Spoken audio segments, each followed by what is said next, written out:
नमस्कार। अगले वीडियो में हम जो भौतिक स्वरूप अध्ययन कर रहे थे उसमें हिमालय पर्वत श्रेणी के बाद उत्तर के विशाल मैदान के बारे में अध्ययन करेंगे। इसमें है कि सिंधु गंगा ब्रह्मपुत्र का मैदान।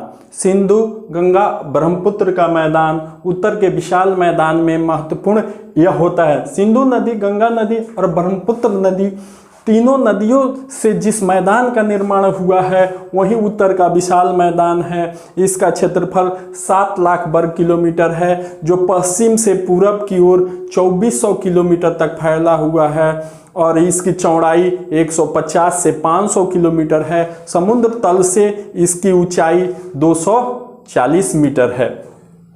यह जो सिंधु गंगा और ब्रह्मपुत्र का मैदान है यह काफ़ी उपजाऊ जलोढ़ मिट्टी का मैदान है जो भारत के लिए एक वरदान है।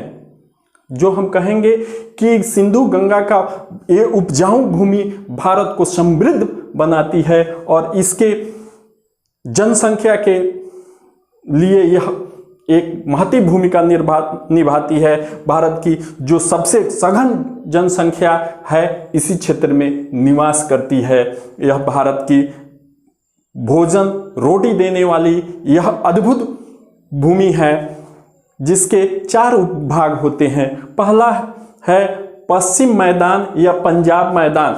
पश्चिम मैदान या पंजाब मैदान जो सिंधु की सहायक नदियों के द्वारा निर्मित की गई है। रावी, झेलम, ब्यास, चिनाब ये सब नदियां हैं वह द्वीप का निर्माण करती हैं, ऊपरी द्वीप। और उसके बाद उनके साथ साथ हम देखते हैं कि ऊपरी द्वीप और ब्यास सतलुज के बीच के जो भूमि है उसे विष्ट द्वीप के नाम से जानते हैं। यह पश्चिम या पंजाब मैदान हमारे लिए काफ़ी महत्वपूर्ण मैदान है।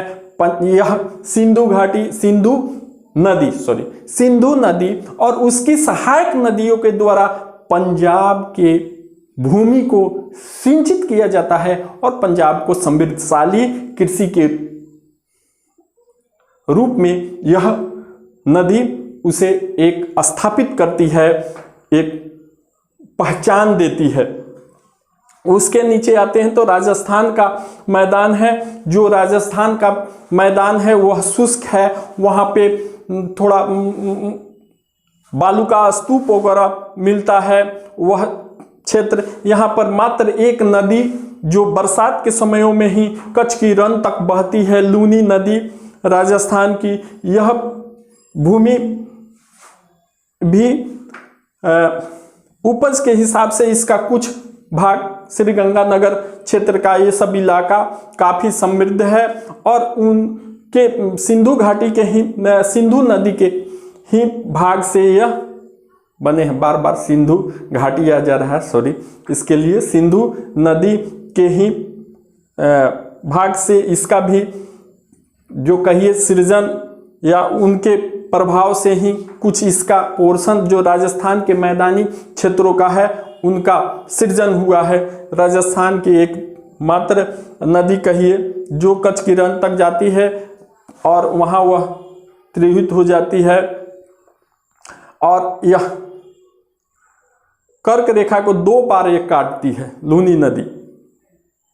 आगे हम मकर रेखा को 2 बार काटने वाले और भूमध्य रेखा को 2 बार काटने वाले नदियों के बारे में भी चर्चा करेंगे, लेकिन आगे अभी हम लोग इस पर कंसाइज रहे। मध्यवर्ती मैदान या गंगा का मैदान जो भारत के सबसे लंबी नदी कहिए जो 2510 किलोमीटर है। अगले चैप्टर में इसके बारे में हम लोग विस्तृत रूप से अपवाह प्रणाली में अध्ययन करेंगे, लेकिन यहाँ पर हम देखते हैं कि ये गंगा का मैदान है, यह काफ़ी महत्वपूर्ण मैदान है। गंगा का जो मध्यवर्ती मैदान है इसके भी अलग अलग पार्ट हो जाते हैं। ऊपरी गंगा का मैदान, निचली गंगा का मैदान और मध्यवर्ती गंगा का मैदान।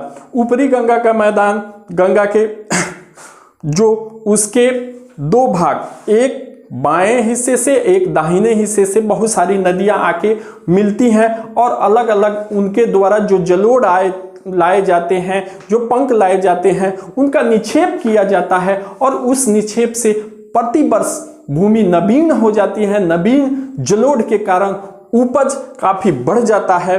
तो यह गंगा के भी 3 हो जाते हैं, ऊपरी गंगा के मैदान, मध्यवर्ती गंगा के मैदान और निचली गंगा के मैदान, जो अलग अलग क्षेत्रों में इसका गंगा और गंगा की सहायक नदियां कोसी, कमला बलान, बूढ़ी गंडक और गंडक, इन नदियां, फिर इधर पुनपुन, घाघरा और आप सोन, इन सारे नदियां का अलग अलग जगहों पर गंगा से संगम होता है और उससे इन मैदानों का निर्माण होता है, जो काफ़ी उपजाऊ मैदान है। जलोढ़ मिट्टी प्रतिवर्ष बाढ़ से ये लाती है और इन क्षेत्रों में निक्षेपित करती है, जिससे यहाँ की भूमि काफ़ी उर्वर हो जाती है और उपज बढ़ता है। अगला इसका उपभाग जो है पूर्वी मैदान, जो ब्रह्मपुत्र के मैदान से भी के नाम से भी जाना जाता है। वहाँ ब्रह्मपुत्र का मैदान, इस मैदान का भी हमारे यहाँ काफ़ी महत्व है, चूँकि ब्रह्मपुत्र नदी के द्वारा सिंचित प्रदेश आपका पश्चिम बंगाल का और जो असम का क्षेत्र और वो आपकी 7 सिस्टर स्टेट जो है, उन सारे क्षेत्रों में इसका काफ़ी महत्व है। और इसमें जो इस मैदान में बांगर और खादर, बांगर किसे कहते हैं और खादर किसे कहते हैं, एक चीज़ भी समझने वाली है। मीन्स नवीन जलोढ़ को हम खादर कहते हैं और प्राचीन जलोढ़ से निर्मित भूमि को हम बांगर कहते हैं। उसकी मिट्टी काली और वो भी काफ़ी नमी धारण करने वाली होती है, और जब अत्यधिक गर्मी हो जाता है और जल का अभाव होता है तो उस मिट्टी में दरार पड़ जाते हैं और खादर भूमि प्रतिवर्ष जलोढ़ से निर्मित जो भूमि होती है वो खादर भूमि के नाम से जानी जाती है। इस तरह बहुत सारी नदियां यहाँ गंगा के मैदानी भाग में, जो कोसी नदी है बिहार के शोक के नाम से जानी जाती है, वह प्रतिवर्ष बाढ़ आती है। नेपाल में जब भी ज़्यादा पानी होता है तो नेपाल की सारी पहाड़ी छोटी छोटी नदियाँ यहाँ बड़ी नदी में आके मिलती है और सारे बड़ी नदियाँ बिहार होकर ही गंगा में मिलती हैं और वह जाके आगे ब्रह्मपुत्र से होते हुए आपको सुंदरबन डेल्टा के निर्माण करके बंगाल की खाड़ी में गिरती हैं। इस तरह हम यहाँ उत्तर के विशाल मैदान को देखें। अब इसका दूसरा पार्ट जो है दक्षिण का पठार, तुरंत उसको भी इसके बाद हम देखेंगे। चलिए अब इसका तीसरा जो है दक्षिण का पठार। दक्षिण के पठार का भी 2 भाग हो जाता है। मध्य उच्च भूमि, जिसे मालवा का पठार के भी नाम से जानते हैं, दूसरा हो जाता है दक्कन का पठार। मूल रूप से हम देखते हैं तो पूर्व में महादेव पर्वत है और उत्तर पश्चिम में अरावली की श्रेणी है। अरावली की श्रेणी का विस्तार राजस्थान से लेकर दिल्ली तक है और अरावली सबसे प्राचीन पर्वत श्रेणी में आती है। भारत की सबसे प्राचीन पर्वत श्रेणी में अरावली है और यह मध्य में विंध्य श्रेणी से घिरा हुआ है। मध्य में ये क्या विंध्य श्रेणी से घिरा हुआ है। मुख्य रूप से हम जो दक्षिण का पठार देखते हैं वह उसकी आकृति त्रिभुजाकार है। त्रिभुजाकार में एक जो पश्चिम की ओर है उसे पश्चिमी घाट के नाम से जानते हैं और पूरब साइड में जो है उसे पूर्वी घाट के नाम से जानते हैं। यह शंकुआकार कहिए या त्रिभुजाकार इसकी आकृति है और मुख्य रूप से इसमें महादेव पर्वत श्रृंखला, जो अरावली, सतपुड़ा, ये सब विंध्य पर्वत श्रेणी, सतपुड़ा, पंचमढ़ी, पारसनाथ, गुरु शिखर। गुरु शिखर क्या है? अरावली का ही सर्वोच्च शिखर राजस्थान में है जो 1722 मीटर ऊंचा है और पारसनाथ की ऊंचाई कितनी है? यह 1365 मीटर है। पंचमढ़ी जो उसी छोटे हिल स्टेशन के रूप में जाना जाता है जहां पर स्वास्थ्यवर्धक जलवायु है और भारत स्काउट गाइड का यहां पर हेड क्वार्टर भी स्थित है।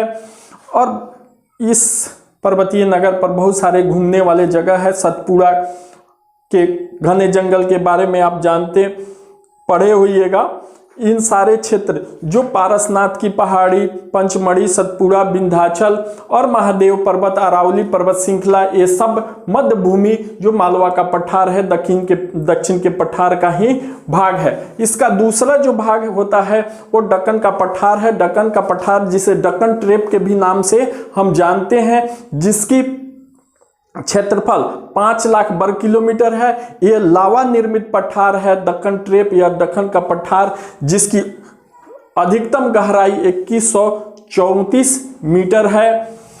अब दक्कन के पठार में जो सबसे ऊंची चोटी है अन्नामुडी है, वो 2695 मीटर है। उसके बाद दोदा बेटा है जो 2660-70 मीटर ऊंची श्रृंखला है।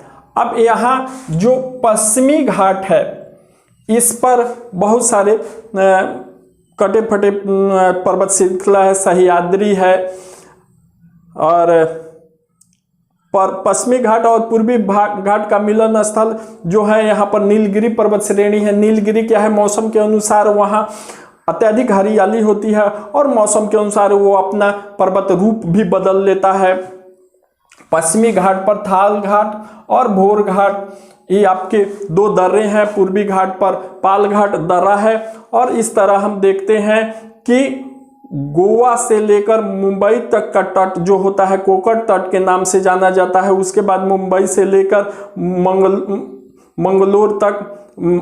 मंगलोर तट के नाम से जाना जाता है। उसके बाद उसके नीचे केरल तक मालाबार तट के नाम से जाना जाता है। उसी तरह इधर हम देखते हैं तो ये उड़ीसा से लेकर आंध्र प्रदेश का तटीय क्षेत्र दो पार्टों में बटा हुआ है, एक उत्तर सरकार, दूसरा दक्षिण सरकार। उसके बाद कोरोमंडल हो जाता है मद्रास तक।